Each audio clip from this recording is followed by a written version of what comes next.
Hi hello friends, இந்த வீடியோவில் மாங்காய் அதுக்கப்புறம் பொட்டுக்கடலை வச்சு இட்லி தோசைக்கெலாம் தொட்டுட்டு சாப்பிட்ற மாதிரி ஒரு சூப்பரான சட்னி ரெசிபி தான் பண்ண போகிறோம். இது ஈஸியாக பண்ணிடலாம். ஸோ இது எப்படி பண்ணுறதுன்னு பார்க்கலாம் வாங்க, வீடியோக்குள்ளே போகலாம். இந்த ரெசிபி பண்ணுறதுக்கு ஒரு கடாயில் தேவையான அளவு எண்ணெய் சேர்த்துக்கலாம். எண்ணெய் நல்லா சூடானதும் அதில் 10 போல் பூண்டு பல் ஆட் பண்ணிக்கலாம். இந்த பூண்டை ஒரு நிமிஷத்துக்கு நல்லா வதக்கிக்கலாம். இது கூட ஒரு பெரிய வெங்காயத்தை கட் பண்ணி ஆட் பண்ணிக்கலாம். இந்த வெங்காயத்தை ஒரு 2 நிமிஷத்துக்கு நல்லா வதக்கி விடலாம். இது கூடவே ஒரு கொத்து கருவேப்பிலை, இது கூட 3 பச்சை மிளகா, 3 காய்ந்த மிளகாய், இது எல்லாத்தையுமே சேர்த்துட்டு இதை ஒரு 2 நிமிஷத்துக்கு நல்லா வதக்கி விடலாம். அடுத்ததாக ஒரு பெரிய மாங்காவை அதோடைய தோல் எதுவுமே நீக்காமல் குட்டி குட்டி பீஸாக கட் பண்ணி இதில் ஆட் பண்ணிக்கலாம்.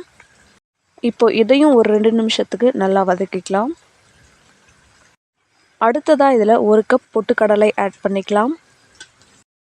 இப்போ இதையும் நல்லா கலந்து விட்டுறலாம். இது எல்லாத்தையும் நல்லா கலந்து விட்டு ஸ்டவ் ஆஃப் பண்ணிவிட்டு இதை கம்ப்ளீட்டாக ஆற விட்டு இதை ஒரு மிக்ஸி ஜாரில் ஆட் பண்ணிவிட்டு அதில் தேவையான அளவு உப்பு சேர்த்துக்கலாம். இதில் கொஞ்சமாக தண்ணி ஆட் பண்ணி இதை நல்லா அரைச்சி எடுத்துக்கலாம். அடுத்து இதை வேறு ஒரு பவுலுக்கு ட்ரான்ஸ்ஃபர் பண்ணிக்கலாம். இப்போ நம்மளுடைய சட்னி ரெடி ஆயிடுச்சு. இதை தாளிச்சுக்கலாம். அதுக்கு ஒரு கடாயில் 3 டேபிள் ஸ்பூன் அளவுக்கு ஆயில் சேர்த்துக்கலாம்.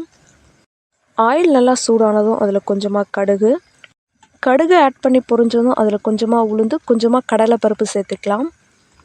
அடுத்ததாக ஒரு கொத்து கருவேப்பிலை, கடைசியாக பெருங்காயம் ஆட் பண்ணினா தாளிப்பு ரெடி. இதை சட்னியில் ஆட் பண்ணிக்கலாம்.